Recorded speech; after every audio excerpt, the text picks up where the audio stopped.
Shalom teman-teman semuanya. Di sini saya akan merefleksikan dari ibadah minggu keempat yang bertema Christian Friendship on Campus. Ya, pendeta yang menyampaikan adalah Ibu Pendeta Mariata dengan ayat khotbah ayat Alkitab dari Ibrani pasal 10 ayat 19 sampai ke 25. Persahabatan Kristen di dalam kampus adalah hubungan yang dibangun atas dasar iman, saling mendorong, dan komitmen bersama untuk bertumbuh di dalam Kristus.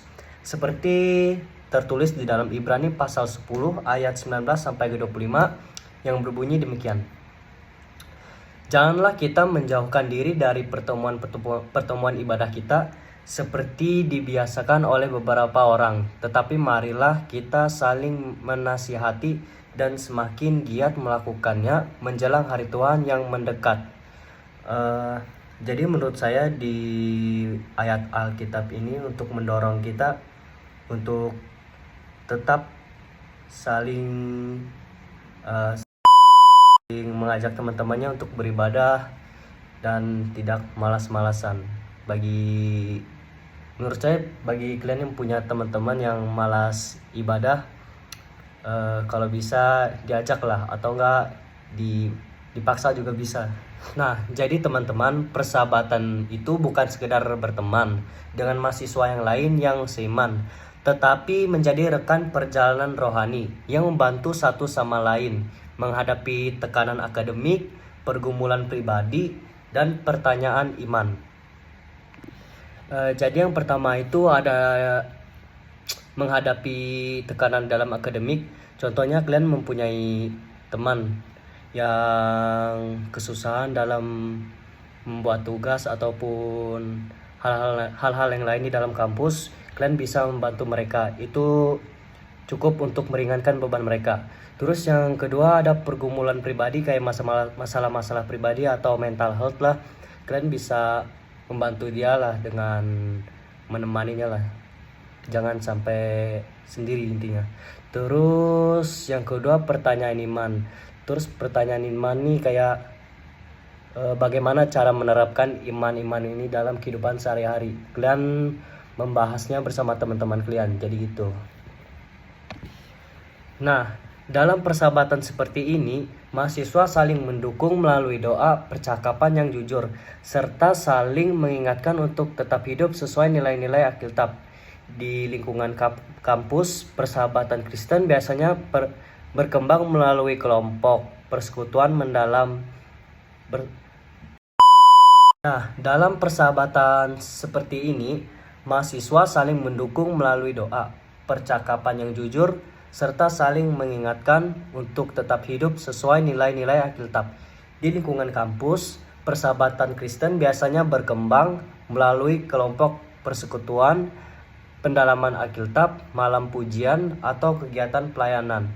Relasi ini membantu mahasiswa membuat keputusan dengan bijaksana, membangun ketahanan emosional dan spiritual, serta menciptakan rasa kebersamaan di tengah rutinitas kampus yang padat.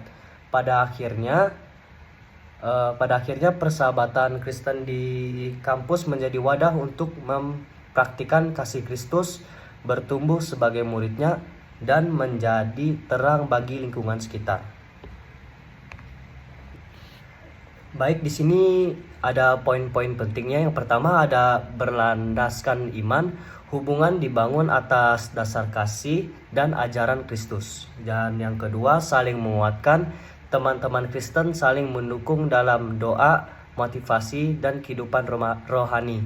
Jadi kalau kalian punya teman-teman yang lagi dalam pergumulan hidup, kalian bisa mendoakan dengan baik dan memotivasi mereka. Terus yang ketiga, pertumbuhan rohani bersama. Belajar firman Tuhan, mengikuti persekutuan, dan saling menuntun dalam iman. Dan yang keempat, kejujuran dan keterbukaan. Memberi ruang untuk percakapan jujur tentang pergumulan, tantangan, dan kehidupan sehari-hari. Jadi kalian kalau ada dikasih kelompok mentoring itu contohnya, jadi kalian bisa kayak jujur-jujuran lah, bercerita dengan teman-teman kelompok mentoring kalian, jangan dipendam sendiri. Terus ada yang kelima, akuntabilitas. saling mengingatkan agar hidup benar dan menjaga nilai-nilai Alkitab. Jadi kalau kalian punya teman kalian nih yang sering berbohong gitu, contohnya kalian bisa mengingatkan lah itu jangan sering berbohong. Terus yang keenam, membantu menghadapi tekanan kampus, menyediakan dukungan dalam masalah akademik, sosial maupun emosional. Dan yang ketujuh, menciptakan komunitas yang sehat, menumbuhkan rasa aman diterima dan memiliki. Yang kedelapan, menjadi teladan bagi lingkungan, bersama-sama menjadi terang dan saksi Kristus di kampus. Yang kesembilan, berkegiatan positif, mengikuti pelayanan, studi Alkitab, worship night, mentoring, dan aktivitas komunitas lainnya.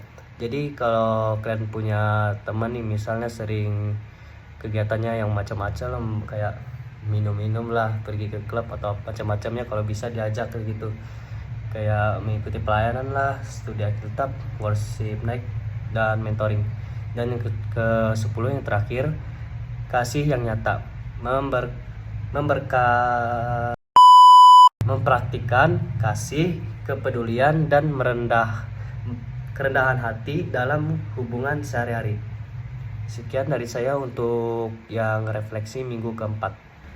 Baik, di sini saya akan melanjutkan refleksi pada ibadah minggu ke-7 dengan tema Come as Guests, Live as Family dari Pendeta Ben, dengan ayat Alkitabnya Roma pasal 12 ayat 10 yang berbunyi demikian, hendaklah kamu saling mengasihi sebagai saudara dan saling mendahului dalam memberi hormat. Jadi yang bisa saya sampaikan pada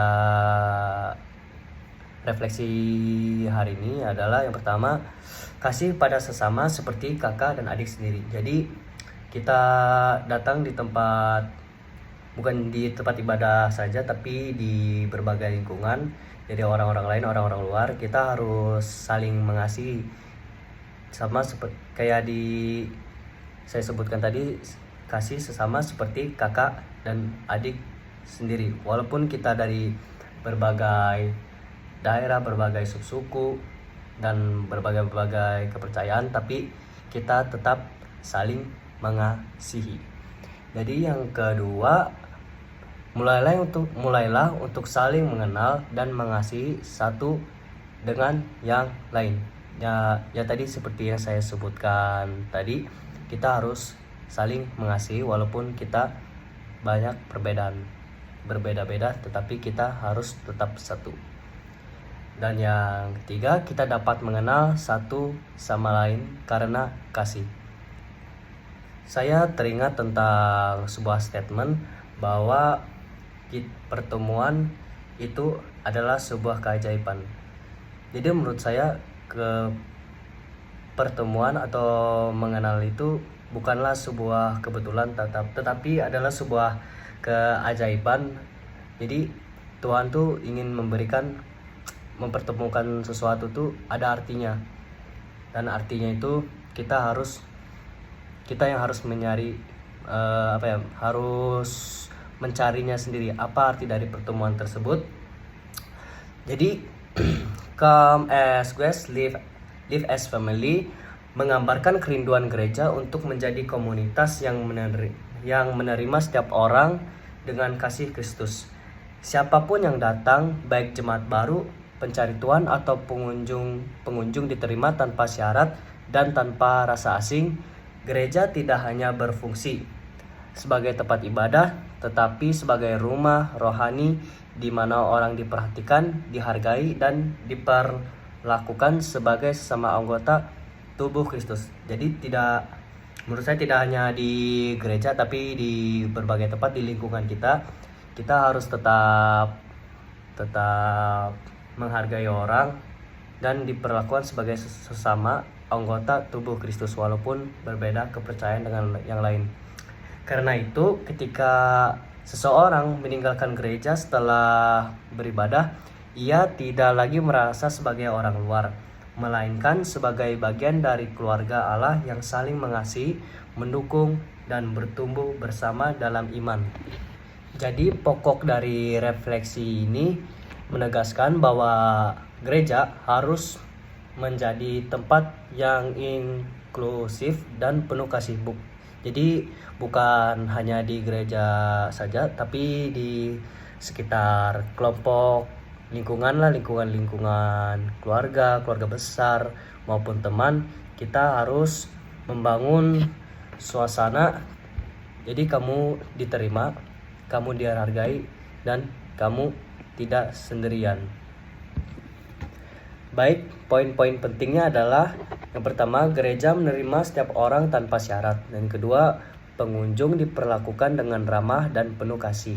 Dan yang ketiga, tidak ada sikap yang menghakimi atau membeda-bedakan. Jadi kalau ada orang yang berbeda, ada gerejanya yang berbeda aliran, atau ada yang teman kalian nih yang sering melakukan dosa contohnya, tapi dia tiba-tiba dia datang ke gereja tapi kalian menghakiminya, itu jangan ya. Dan yang keempat, gereja adalah komunitas, bukan hanya tempat ibadah. Jadi di gereja itu kalian bukan cuma beribadah tapi menemukan komunitas yang baik, seperti kita bisa bertumbuh secara iman. Jadi komunitasnya tuh kayak contoh itu kayak mentoring, kita tuh kayak merefleksikan tentang isi-isi ayat Alkitab, kita diskusikan bersama gitu. Jadi yang kelima, setiap orang diajak merasakan kehangatan keluarga Allah. Dan yang keenam, orang yang datang sebagai tamu diharapkan pulang dengan rasa diterima. Yang kedelapan, terbangun relasi yang saling mendukung dan membangun iman. Dan yang kesembilan, kasih Kristus menjadi dasar penerimaan terhadap siapapun. Sekian refleksi dari saya. Terima kasih.